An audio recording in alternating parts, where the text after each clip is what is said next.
Hello, ladies and gentlemen, hello, sustainers. Once again, you're welcome. We are here at a very remote village. I didn't know it existed, somewhere in Suza. So, what is the name of this village?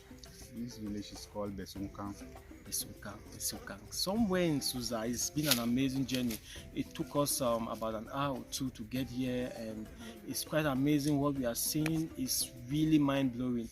We are here at 18 hectares plantain farm. This is 18 hectares. Like it's massive. It's massive. We've been walking for probably like I think almost 30 minutes just within the farm. 18 hectares is really big, and we are here, and the plantains are doing extremely well. So we want to hear from the farm manager. He's the engineer. He's the one that has been here working day and night. We want to hear from him. How has the journey been like? Okay, thank you very much for this great opportunity. And once more, I'm very happy to welcome you as one of my guests. Since I started the development of this farm from the month of October, I've not had any technician. So I'll say you are welcome.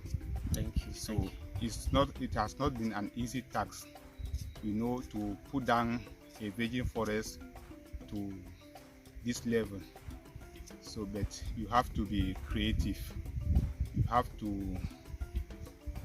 You need the spirit of that job within you, because you not just sit at home and say, when they say go and do this thing, you just go there without planning how you will do the job. So it started from the buying of the land.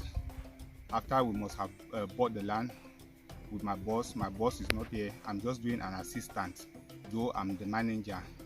So he's sending funds. We bought the land. After some time, we started doing the cultivation. From the cultivation, we applied for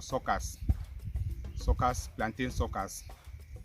So from there, since it is a remote area, even the cost of transportation, it is very costly. Yeah, but we took the tax. No matter how difficult the issue was, we really tried our best, bringing together the ideas up to this stage that you can find a very healthy plantain. Wow. Now, the most important thing he said that took my attention was that someone sent money and then he was able to do what he has done. That has been the issue. A lot of people in the diaspora, a lot of investors and entrepreneurs send money down to Cameroon, but people do nothing with the money. But he is someone that has been able to say no, there must be a change in our nation, and he has put in the work. What we came here and saw has been immense, and we have been giving him some little tips, and we are really happy because a lot of things that he's doing is already in line with what we came here for, and we just had to just share ideas on how we can do to better his crops. And one of the things we pinpoint was just agroforestry, for him to leave some few trees in the farm and all of that, because we are at the time of climate change. As you can see, it's really sunny right now. This is the rainy season where we should expect a lot of rain, so the climate has changed, so we had to advise him on that. And I think there are areas where he was already trying to implement that because he saw the difference in terms of the soil, the intensity of the sunlight. So it's been amazing, and I want to thank him so much for the job. One of the challenges he also pointed out was just being able to get the seeds, the planting seeds here. So we've talked with him on propagated suckers. I think those are things that in future will be implemented, where he can propagate his own suckers in the farm. And also, before coming here, we also saw a lot of different things, like in terms of the road leading to the farm. So the accessibility of the road to the farm has been an issue. So I think as a nation, or as a government, or people, individuals, we have to take that initiative to be able to develop farm to market roads. It's also important because those are the major challenges that young entrepreneurs like him are facing. So I'm very happy to be here. 18 hectares. So sir, it's 18 hectares we are talking of. Are you sure we're going to make a lot of money? Because at the end, we are looking at money. So how much are we looking at? I mean, people who think agriculture is not profitable, how much are we looking at in a year? Yes. As you earlier said, 18 hectares.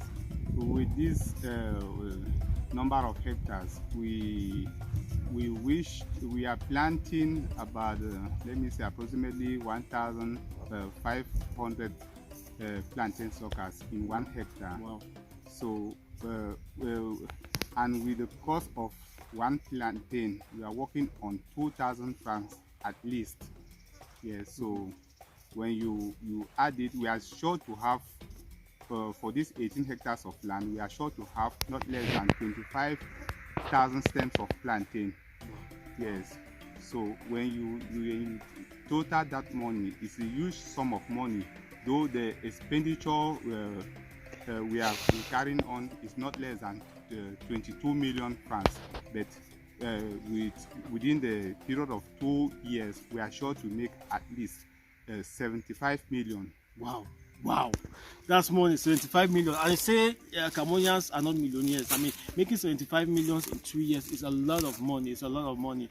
And just imagine if you're out there and you want to invest in agriculture, and then you take upon yourself to buy lands. I mean, he's doing 18 hectares. You can do 30 hectares, 20 hectares. The CEO of this farm, Mr. Luis, is somebody that loves agriculture a lot, and he is the one that said, okay, we have to do this video. We have to come to the farm and be able to share ideas with him. It's very important. And the reason is this: he also understands that people need to invest in agriculture, and the whole essence of this video is to be able to inspire you, to motivate you, and also to let you know that there are trustworthy people that you can count on. They can buy your land, they can do everything. And as an organization, that's what we've been trying to promote: sustainable agriculture, investment in agriculture. We've been trying to tell the diaspora that getting more and more expensive. Prices of food is soaring. Like we have flour now is very, very expensive, but with plantain, we can have plantain flour, we can have so many things. So challenges that we face now are disguised opportunities. So we have to take it. Anyways, we're going to continue with the farm, and you're going to see around, you're going to see how beautiful it looks. So, I mean, this is amazing. It's amazing. I mean, just you can see how very healthy plantains. Very healthy. They are just about 2.5 months. Wow, wow. It's just about 2.5 months and we already have this. Let's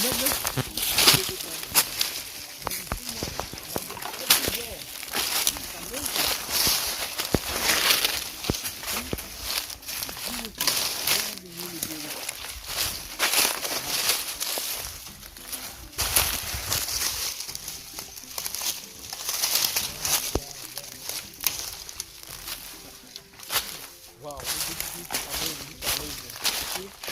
Everywhere. And we brought up one idea that you have to dig plant before felling. Because when you fell trees like that, then you start planting, it will cost you more, and it's difficult to walk in between trees while planting. Yeah. So we decided to plant the plantains before felling trees. And that is indigenous knowledge. That's why they say agriculture is not just about going to school. It's about coming to the field and seeing what those that are in the field, the farmers, what they are doing. It's really innovative. Because imagine if you have a virgin forest like this, then you have to fell down every tree, and then later on you have to come, you cascade and all of that, and you have to do so many things. It becomes very expensive, and you have to pay so much with labor. But the system they use, you clear, you plant. Like look at this, look at this. The leaves are now fertilizing the soil, and it's so beautiful. The plantains are green, everywhere is green. Like, this is so amazing.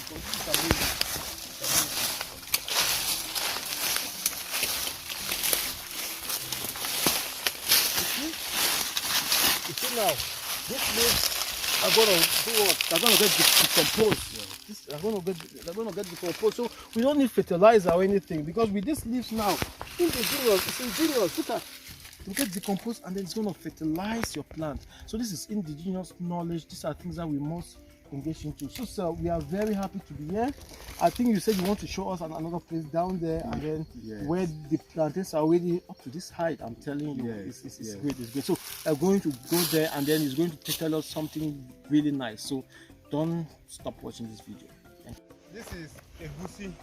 Wow. You know, you cannot just put all your eggs on one basket. So we did this just because we needed some support. We can raise some fund with this 3 or 4 month crops. That is why we decided to plant egusi. Wow. You can see they are doing well. At least within a period of 4 months now, we are able to raise some funds to support. I even seen cocoyams. Yes. You have some few cocoyams Still with stems. cocoyams. Yeah. Yeah, and they still act like The cover crops. cover crops. Yeah. In this land, so that the sunlight should not penetrate too much on the soil. Yes. Yeah. Wow. So Wow. that is why we decided to do this. Wow, wow, wow. This is amazing.